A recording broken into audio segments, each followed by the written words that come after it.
ready? I'm being ready. A lot of things coming through. Yeah. I do? It look like a ride or die. Welcome back to our channel, YouTube. It's your girl, Demetria. And your boy, Dante.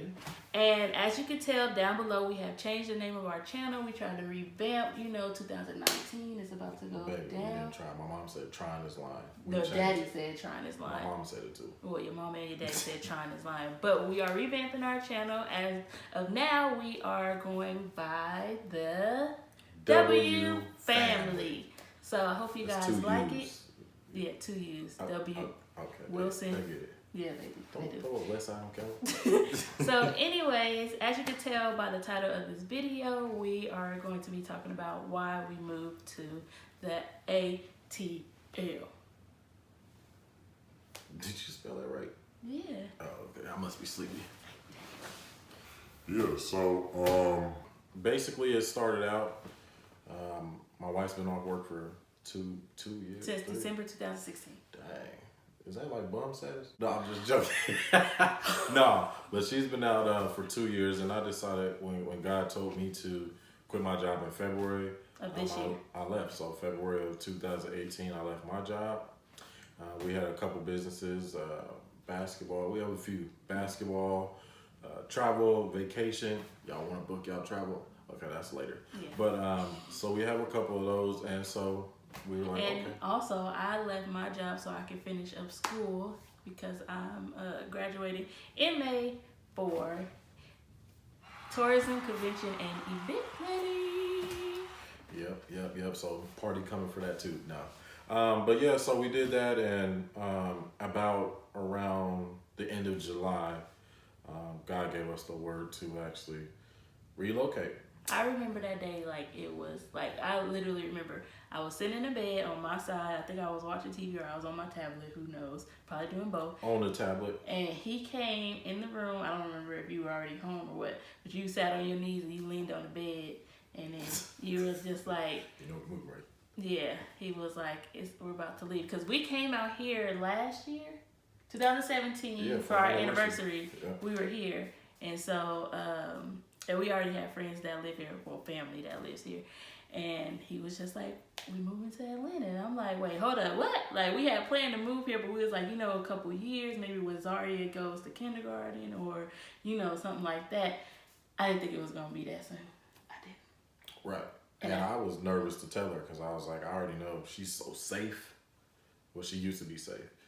She's changed a lot since she's been here, but yeah, so she was safe, and I was worried. I'm like, man, I don't know what she's gonna think. I don't know what the kids gonna think. But at the end of the day, it's what God wanted us to do. So we ended up getting them out here. They came August 1st. I came August 27th, 25, 26 long days. Before that, like after he told me, and which was June, my sister was already coming to, well, we lived in Vegas, but my sister was coming to visit us, and she was staying for 2 weeks. And I'm like, man, how are we gonna have company coming from out of town, and we have to pack, like, and it was like moving fast too, because we wanted to get out of our house that we had. We wanted to get out of that, and we had a certain timeline to get out. So everything was gonna be going fast. So when my sister was there, they're in the military, so she's used to packing up, but they got movers, but so she's used to packing up. So we packed up all our clothes. We had to have a garage sale. Mind you, I just bought my couch. I had to sell it. I was so sad. We sold everything, literally. Everything. When we came out here, everything. Drawers, all that. No, we did not sell. I got rid We of did it not all. sell our drawers. We got rid of everything. Me and the kids came because he stayed back in Vegas. Me and the kids came on the Southwest with what? 2, 4, 6, 6 bags. It was 7 bags. 7 bags and like 3 carry-ons with a car seat. It was crazy. Yeah, y'all did that. We did, and I always tell people, I would never wish that upon anybody. It was so difficult because Zaria didn't want to carry her stuff when we got off the plane. Then when we got to baggage claim, I had to get all our bags were 50 pounds because we had to stuff as many clothes as we could on because it was free baggage. The crazy thing is we don't even have that many clothes. So I don't know where all that came from. Well, bad packing. No, because we packed pretty good. Yeah, so we did that, but all in all, her sister was a blessing. It was something that Dee was worried about. Oh my gosh, my sister's coming, we leaving, but God really sent her to help us. Like we never did a yard sale before. I've been to a couple. She never did a yard sale. I never did one, and his mom let us do the yard sale at her house because she lives in a good community. So we did it twice. We did it Saturday and Sunday. Yeah. And we sold almost everything. We gave away whatever else we didn't sell, but it was enough money to get my car fixed. True. Because our other car, the Jeep, got repossessed. Oh, we forgot to tell y'all that. In July, the day my sister got there. The day my sister got into town. We just got down bowling. We went out for my niece's birthday. We went bowling. We went out to eat. And then when we got home, that's when all right, let me tell y'all this story because it didn't just, I didn't willingly just give it away. God forgive me. But we just got back from bowling. It was like midnight. Wait, hold up. What? I'm just trying to, because it was kind of like, oh, we throwing in the car got. Leading up to that, financially, we were not in a great place. We had food on our table, thank God. We still had a roof over our head. Our landlord, I guess you can say, I don't want to say landlord, our realtor company, they worked with us a lot. We did pay rent. Up until we left, we did, but they worked with us a lot. But yeah, financially, we were blessed financially from friends. Thank God for them. They know who they are. Church, our parents, all of that. So we were blessed along the way, but financially, we were God literally blessed us with what we needed and not what we wanted. That's true. So even in the moment when it seemed like everything was crumbling down, we never got more. We got just enough to pay the bill. Somebody like, oh, God told me to give you this, and it was just enough to pay the bill. I'm like, well, I want to see something in the bank, right? But because our lights never got cut off, our water stayed on, everything. Nothing changed. We had. You'll never know if we didn't tell, Yeah, exactly. A lot of people don't know this testimony. Yeah, but so all of that was going downhill. The car, we were just We had 2016 Jeep Cherokee. Yeah, when we get it, we'll pay and go from there. We just never. It was never a priority at a point. So, I have my other car, which I had since 2011. Yeah. And it had just broke down, and actually a year ago. So it broke down, and I just had it sitting there. I was trying to sell that car. I was selling it like it's a nice car outside. Interior is cool.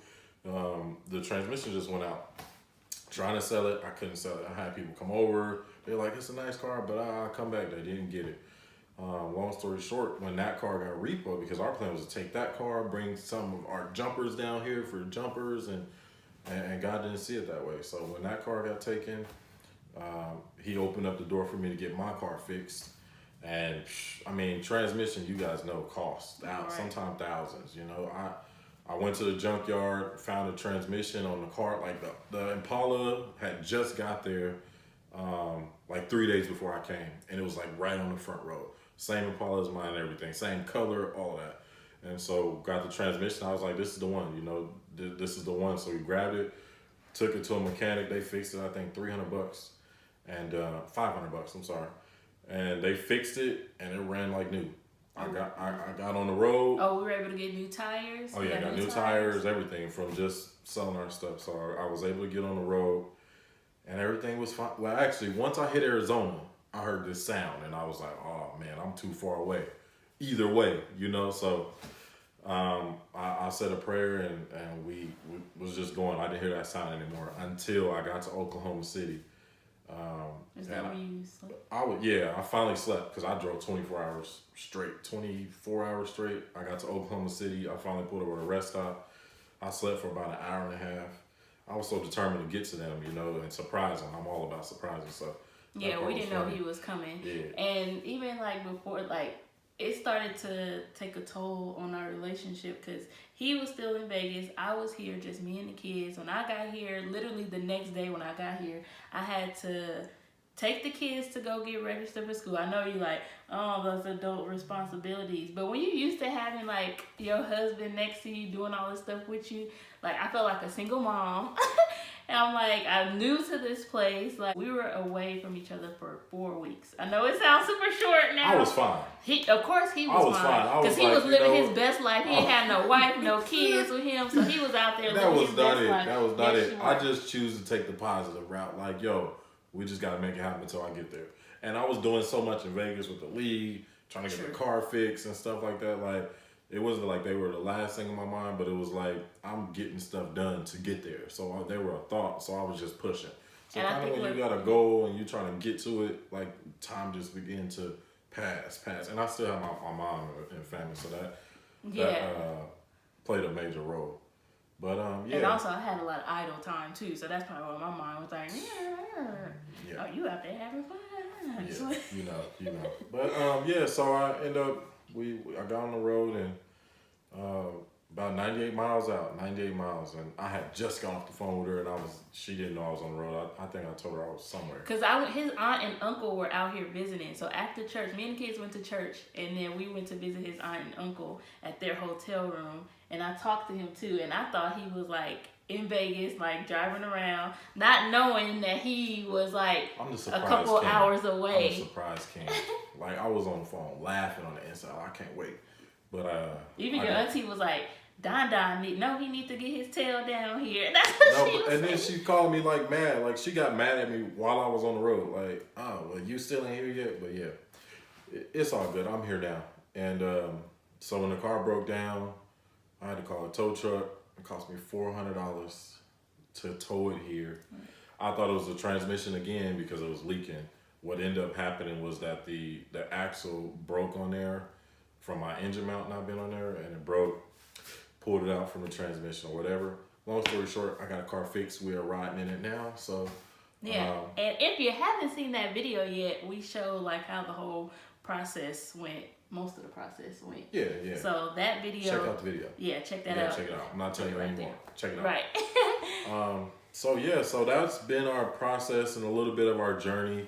Trying to make it, go through it quickly. Yeah. But we'll be elaborating on it more in our future videos. Right, and we just found a church home, so I'm excited about that. Yes. So it's a lot of things that's falling into place, and like I want it to happen like this, but just like enjoying the process. Well, it's not always enjoying. Well, not enjoying, but like, I get what you're saying. Yeah, like you gotta embrace it. Embrace it. That's what I'm trying to say. That process, like you don't want to skip this process, right. and this is what I'm learning, how to be content in it and just to move each and every day, no matter what, because it's tough, and like being an entrepreneur is different than anything I've ever imagined, but I wouldn't change it for the world. Right. Yeah. So the freedom, like even just being able to take my daughter to school and stuff like that, she loves it. Like we were just talking about this yesterday. Like we both get to go and take our daughter to school and go from there. But we want everyone to just stay encouraged and watch our journey and be encouraged by us as well and go for your best. Shoot for the stars. So don't. Right. And it's going sometimes it's not good, not for everyone, but sometimes it's not going to be easy at all. Like believe me, through this, I know like we smile and tell this story now, but through it, oh my gosh, like I was trying not to get depressed. Like I will cry sometimes. He would know it, and I would hold stuff in because I don't want him to feel like he was failing as the head of our household. I know, but I didn't want to say it because I didn't want you to all the pressure to be on you. So I will hold stuff in, but that would miss no. But it's worth it. But you gotta weather the storm. You gotta weather the storm. Weather the storm. I just want to encourage anybody that's on a entrepreneur wave. Even though I should be saying this to myself. Even though you don't see it happening, just keep pushing. And since we new here, we need some stuff. My nose always sweats. That's the only part on me that sweats. The first thing, my nose. And no, I'm not mean. Okay. Yeah. Thanks for watching our video. I hope this encouraged you because I know there's a lot of people out there on different journeys. But yeah, like I said, thanks for watching and we hope you enjoyed it. You got anything to say? Give me a kiss. Love you. Love them or me? You. Oh, okay, but you. I love them too. Okay. Well, I love you more. Yeah, all right. Love you guys. Bye.